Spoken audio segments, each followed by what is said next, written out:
Okay. Let me introduce myself again. My name is Polwasit Lhakard. I come from the College of Social Science at National University from Taipei, Taiwan. Today I will present about topic about the comparative study on smart mobility city initiative of Thailand and Taiwan. Let me start with my research questions. Actually, that's by this work, my motivation that's come from, I want to study about the formation and implementation for urban development policies. So this article can explain about the meanings, importance, and the concept of the smart city development.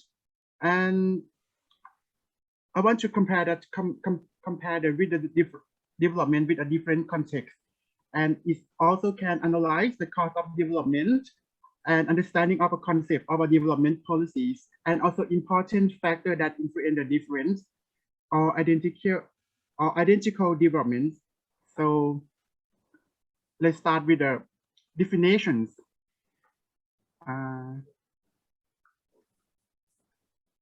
Yeah. If we're talking about the smart city, they have many definitions, but today I have chosen at explanations of the meaning from the UN that it can be divided into 6 main areas. The first is the transportation, second is living, third is the economy, the fourth is the people, the fifth environment, and the sixth is the governance. But that I said before, in this article, I will focus on smart mobility because it had a concrete indicator and it took place at a case study in Thailand and Taiwan. So I am highlighting on the comparison studies on the variables in the policy of both cities, and it's divided into 4 topics as follows. I will present later in the topic of initiative, framework, concept, and public participation.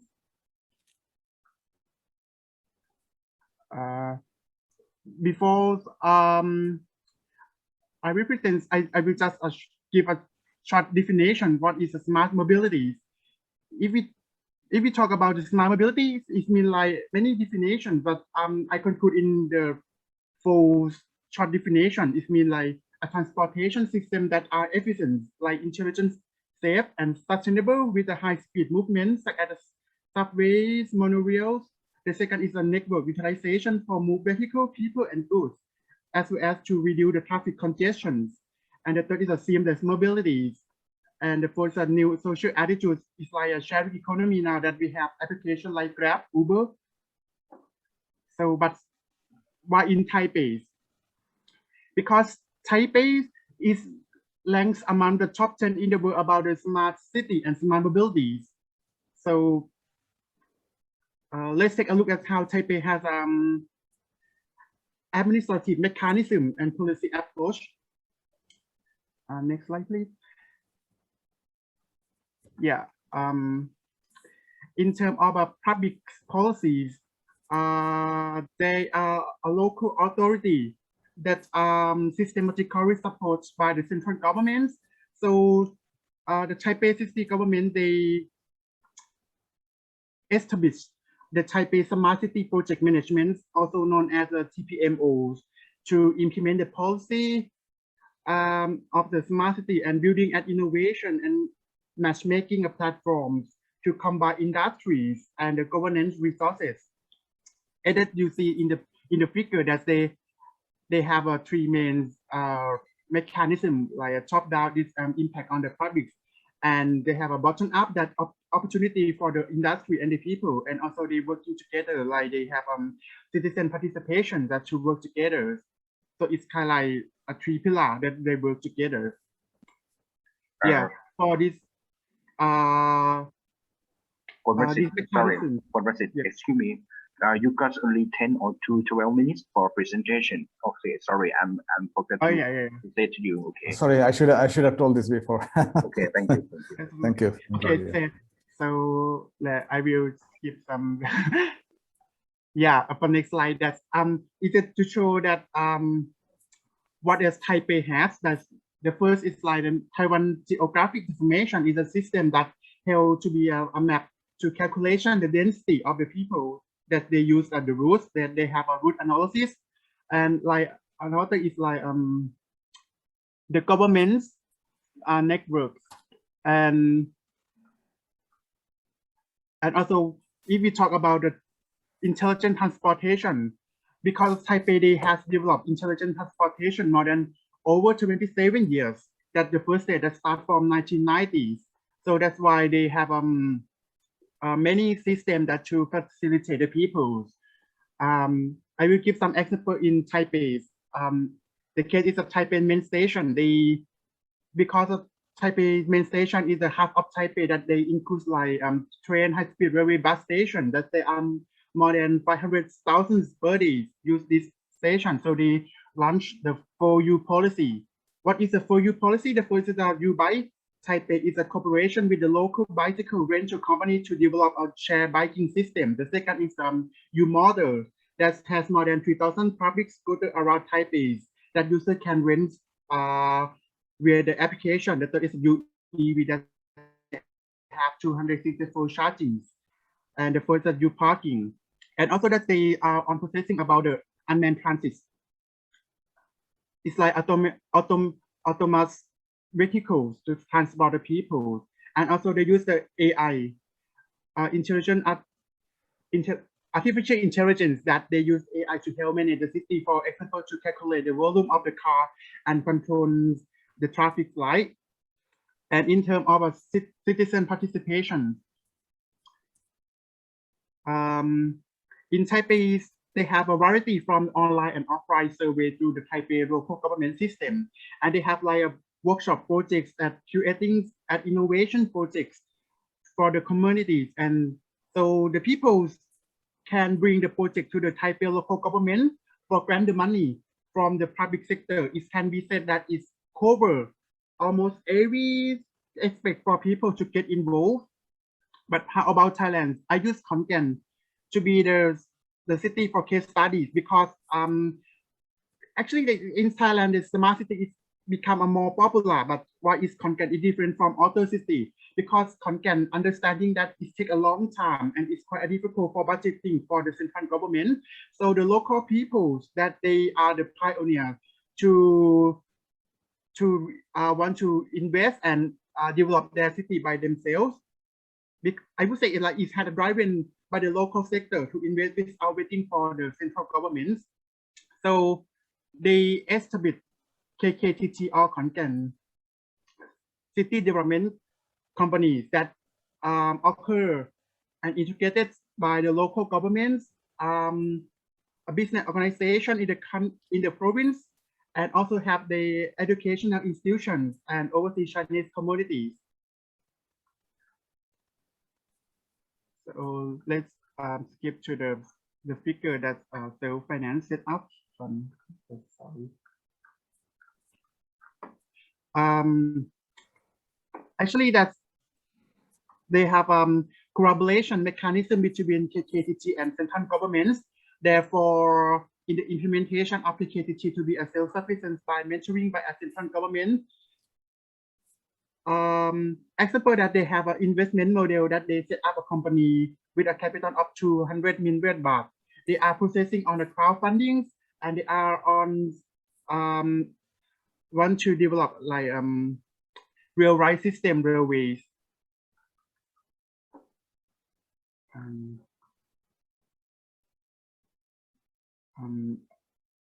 Yeah, yes, and they have many projects like mass rapid transit system that they should the potential area with its called transit oriented development that using a transportation as a pioneer for area development. And also they use IoT or the Internet of Things that they will build infrastructure first. After that, they will use technologies combined together to collect the data of the people. But in terms of the public participation, when compared with Taipei, I would say that it's quite narrow, because just only the specifics, just only interested group that's involved with these projects, because participation is initiated by a government. So just only the people who interested in this project or and the government sector just involved with this project. So I divide into the tables that compare between Taiwan and Thailand. The first is the initiatives that from Taiwan, they occur by decentralization on the budget regulation to the local. So Taipei has the power of the self-management that they have like the organization called DOIT to establish the Taipei Smart City Project Management Office or TPMO as a creator of the development platforms. And because I'm sorry, I cannot choose my slide. Okay, sorry. This one. Okay, go on. For initiative that the OIT and TPMO is promote research according to the needs of the Taipei government, that they use the public by using the big data to match public and private agencies. But in Thailand, they initiate from local organizations like municipalities and the private sector, educational institutions, and many various groups in the province. So they want to fix the pain point that the local government that they lack funding. So they want to have funding to develop the city by themselves. It is believed that the most of, for me, that's easy believe that the most of Thailand development come from the centralized bureaucracy. So, but the person who knows the problem well is the local people. So having an idea to let the local people be able to stand by themselves and to reduce the burden of the support and assistance from the central. The second is the framework. They are the three from the Taipei. There are three main concepts like a top-down, integrated with the bottom-up concept, and opportunity for the public participation to collaborative. That's the figure that I showed before. So in Taipei, they implement action and budget to support partners in the private sector. So currently, the local organization, they're working together with the central government to review the law because most of the projects being developed are now a new trend, so which may be conflict with the regulations. But in Thailand, the Khon try to find a solution to the development of the smart city in order to be regulated from the government regulation framework in many conditions. So that I said before, because Thailand have the centralization bureaucracy, so they want to have empower the power to have a power to manage by themselves. So the central 2 minutes. 2 minutes to go. Yeah. Okay. So central government just being the only supporter responsible for inspecting the project plan, so that the operation doesn't have regulatory problem later. And the concept in Taiwan, actually that I said before, because Taiwan have developed the smart city for a long time, so they compete in all areas. But in the smart mobility, they're using innovation to drive the economy, that they use data management, AI technologies to combine together to manage their city. So Taipei has infrastructure system that support being a smart city together with the use of technology through platform development with a partner. But in Thailand, that we are just set up for the smart city. So in Khon Kaen, they just focus on the infrastructure first. After that, they will invest in the technologies. So because in Thailand, there is any city to build infrastructure by themselves, they need to depend the budget from the central government. So it's a very hard point and it's a very pain point for smart city in Thailand. And the last topic is public participation. In Taiwan, they give the people the opportunity to participate in all levels through the use of technology platforms. They open up the opportunity for people easily participate through the use of technologies. So Taipei Smart City website show the projects that help the people to make suggestion and project proposal to show the need of feedback through the platforms. But in Thailand, that I said before, they not open the general public so much, just only academic seminar by opening the stage to listen to the opinion. So did not create online platform to open the opportunity to people to have a feedback with them. So people who participate are only the part of the people who are interested in the development of the city. And so the conclusions, even even though Thailand might have a different initiative, but the objective is the same with the Taipei. So they want to facilitate the people to have a good, better living, that is improve public transportation and the quality of life of the people. So it is a good opportunity for Thailand to study the cost and the factor of the Thailand and Taiwan as a case study and to be the benchmark. Taipei is a city for develop smart city in Thailand in the future. Thank you. Thank you, Mr. Polwasit. Yes. Thank you. You have been within the time and it's good. And I remember perhaps I reviewed your paper and I had the opportunity to read the entire paper, which is nicely, very well written and a nice one. And I guess it has potential to publish somewhere. But I have some observations that let me share my observation with you. A few observations. One is about the comparison. When you compare Taipei with Konkan, and you see, like, generally when you compare things, we compare generally with apple, orange with orange, right? But here, the Konkan actually is a small city as compared to Bangkok, as compared to Taipei. So, but if you, like, for example, Bangkok, Taipei, or any other smaller cities in Taipei, I'm not saying is bad or it is, but the justification should be there, like why actually with the bigger city with the smaller city, why is this, right? So this could be, that might help you to, if you can really justify at some point of time in your paper, so that will be, you will not get the question from the reviewers once you submit to their journal. That is one thing. Another thing is, you know, like when you talk, this is my ignorance, so forgive my ignorance, is not my field of urban cities or urbanization kind of thing, but I have some interest in it.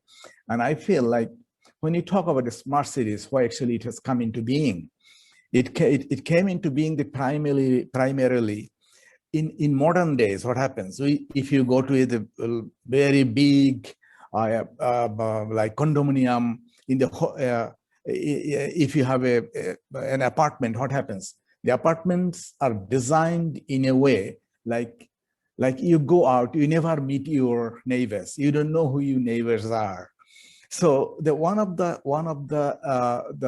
objectives of, you know, like you talked actually all about the transportations environment, you talked about it, and nowadays the philosophy is like you make the apartments an entrance in a way that you are kind of, you happen to meet your neighbors, kind of, you go through a park, so you meet your neighbors, you know, like, because in this individualistic society, like sometimes I die in my own apartment and nobody knows. When our bodies, when body is decomposed and a smell comes out and you call a police, and also there is a dead body inside. So it's more human, you know, like, and you can see, and like making, for example, the sunlight, for example, how you are going to preserve sunlight and you're replacing electricity and sunlight. For example, that is what is actually Dubai is doing. So, you know, like it's a framework for making or preparing or going for a smart cities is changing and evolving day by day.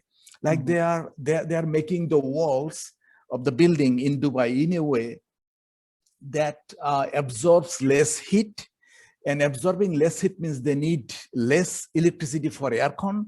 So, you know, they saw that in like 50 years, the amount of electricity for aircon they're reserving or preserving or saving is amounting of just few $100 billion kind of thing. You know, like there is a computer simulation, like putting Singapore city and you turn on a big fan, electric fan, and you see how much air is actually flowing through the buildings in Singapore city. I mean, it means making the way you build your condominium, your apartments, your houses, so there should be a good way for airflow. So that makes your entire environment healthy. So within all these things actually, put into the framework of a smart city. So, but what you have written actually very nicely, and is the standard theory that we know about smart city. It talks and you fit very well into it. But if you can put these elements into your paper, that I guess I think that is going to enhance the standard of the paper. Otherwise, it's great. Thank you so much. And if there is, I open the floor for any of you. If you have any comments on the paper, please go ahead. Any question? Okay, if you don't have any questions,